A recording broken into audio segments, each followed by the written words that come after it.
On this week's show, Tesla adds T.E.N and an extra motor, a car drives itself from San Francisco to New York, and Amazon lets you buy an EV online.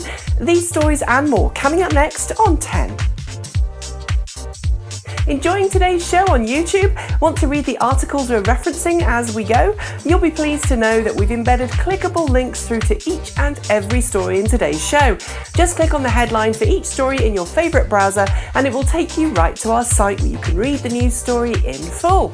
Watching elsewhere? You'll find the links to each story in our show notes for today's show at www.transportevolved.com. It's Friday, April the 10th, 2015. I'm Nikki Gordon-Bloomfield and I'm wearing shorts for the first time this year. Summers are coming. For as long as we can remember, automakers have dutifully published their year-to-date and monthly sales totals for the previous month at the start of the next, giving folks like us a really simple way to see just who is selling the most cars. Except Tesla Motors, which has dutifully refused to share its sales figures every month, preferring instead to leave its sales figures to the quarterly earnings report. Well, this week, Tesla surprised everyone by releasing delivery figures, not sales figures, for Q1 2015, just a few days after the end of the quarter. What's more, the Californian automaker says it will carry on in the same vein no more than 3 days after each quarter ends from now on. Now, we should point out those figures. 10,030 cars for Q1 refer to total deliveries made around the world, not specific sales totals, which is what everyone else does, but hey, it's a start and it does show that Tesla is off to a very convincing start to this year. Staying with high-end cars for a second, British prestige brand Aston Martin, which is better known for its gas-guzzling high-performance cars and secret agent antics, has confirmed that it will probably bring an all-electric Aston Martin Rapide to market in the next 2 to 3 years. The news comes courtesy of Andy Palmer, Aston Martin's recently appointed CEO and former Nissan executive, who is not only known for his love of electric cars, but also his frankness in interviews with the motoring press. Talking with Auto Express at last week's New York Auto Show, Palmer said the luxury automaker was already pretty committed to an all-electric drivetrain and had even hired an external engineering company to help it with final design work. The announcement comes hot on the heels of the unveiling of the Aston Martin DBX concept car in Geneva, an all-electric sports car which we said proved that hell really had indeed frozen over.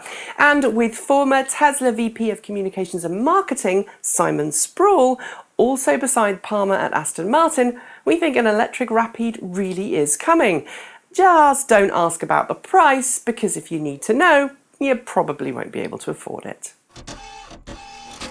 When BMW decided to make its mark in the electric car segment with its radical BMW i3 electric car, it designed a car from the ground up which it thought would be perfect for the new millennium, a car which would be most at home in one of the world's rapidly expanding megacities.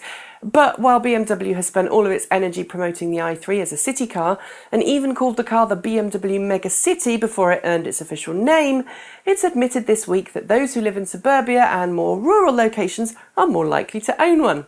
BMW was surprised, but we wrote a fairly long op-ed this week detailing why we're not. Essentially, lack of reliable parking and charging in most modern cities today makes an electric car, or even an internal combustion engine vehicle, just too complicated to own, while public transit, or God forbid walking, are still the best ways to get around. So if you own a BMW i3, we're curious, where do you live? Megacity, suburbia, or in the middle of nowhere? Let us know in the comments below. Just over 3 weeks ago, we told you about a daring coast-to-coast Transamerica road trip being planned by Tier 1 automotive supplier Delphi Automotive to test its suite of autonomous vehicle technologies. Well, we're pleased to report that the team of 6 Delphi engineers, plus their specially modified Audi SQ5 SUV, completed the trip last week with nary a problem en route.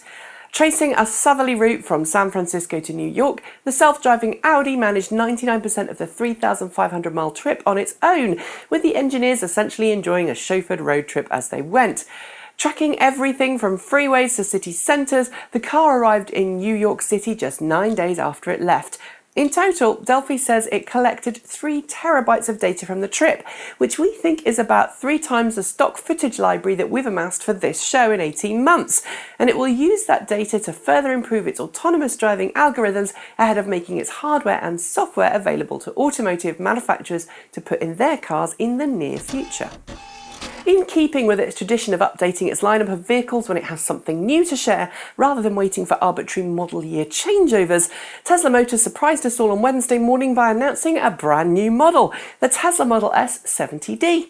As those familiar with the Tesla nomenclature will tell you, the 70 refers to a battery pack capacity of 70 kilowatt hours, while the D refers to dual motor or all-wheel drive setup, and it will replace the Tesla Model S 60 as Tesla's entry-level model.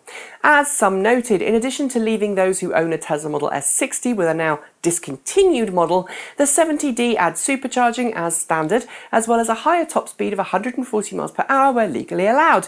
There are also some new colours, which those ordering the Tesla Model S 85, 85D or P85D can also pick.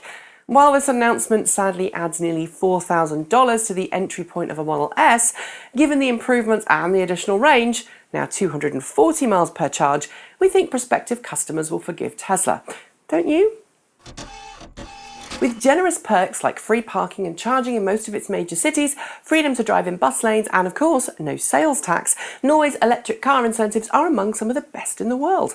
But while Norway's EV incentive programme works for Norway, those same incentives might not work elsewhere in the world, warns Ketil Solvik-Olsen, Norway's Minister of Transportation. In a discussion earlier this year with Euroactiv, the Norwegian politician says that countries looking to follow its lead needed to first clean up their electrical grid before encouraging electric cars, pointing out that otherwise electric cars would simply move the pollution from the car to the power station. He's got a point, but from what we've seen, even if electric cars are powered from your average dirty fuel mix, there are still benefits to be made over fossil fuels. That said, he's totally right on the effect. EVs are best powered when they're powered by renewable energy. The original VW microbus was in production for an amazing 64 years, inspired plenty of art, songs and movies, and of course provided those pesky kids and their goofy dog Scooby-Doo the chance to solve lots of mysteries too. And now it appears the classic iconic Volkswagen microbus, or a camper van or a bully depending on where you live, could be given a new lease of life as an all-electric model. The news comes courtesy of Autocar, which claims that Volkswagen's head of powertrain development, Dr. Heinz Jakob Neusser, said last week in New York that Volkswagen is indeed considering revising the classic campervan with an eco-friendly twist. Powered by an electric motor up front and batteries low under the floor, the drivetrain will enable the new bus to keep its iconic snub-nose look, although we're unsure what the range will be compared to the all-electric bully concept we saw back in 2011. That had a range of about 185 miles per charge, but being a concept car, it's not clear how much of its design would make it into a production model. Pack up your surfboards, kids, or prepare that family trip to Devon. The microbus might just be making a comeback. And finally, a story which broke last week on April 1st and we admit to ignoring for a few days because, well, it sounded too goofy to be true. But as we and several other news outlets have now confirmed, Amazon Japan is now indeed selling the BMW i3 electric car and its sibling, the BMW i3 Rex range extended electric car, online via its amazon.co.jp domain. The cars, available alongside all of the other Amazon wares, can be purchased outright or leased on a 60-month deal, but in order to complete your order, you must prove you have somewhere to park and charge your car at night, a requirement for anyone buying a car in Japan. Circumventing dealers and those nasty haggling sessions is a nice touch. I just wonder if Amazon Prime members get expedited next day delivery or not. No, I'm not offering Prime members anything special, and that's your lot for today anyway. You can catch us next week at the same time for another weekly news roundup, or visit our news site every day at www.transportevolved.com for the latest news. You'll notice we've had no live panel talk show for a few weeks now. That's because we're shifting things around a bit at the Transport Evolved office, so bear with us and we'll let you know when that show is back on the air. As usual, there's been a whole lot we haven't managed to fit into today's show, including how Georgia passed a last-minute tax break for Mercedes-Benz just as it was killing EV tax credits, Siemens' brand new wall-mounted EV charger, and how Transport for London needs your thoughts on driving plug-in cars in the UK's big smoke. So when we're done, click on this link and head to our site to catch up. And that's all there is to say. I'm Nikki Gordon-Bloomfield. Have a great weekend, and until next time, keep evolving.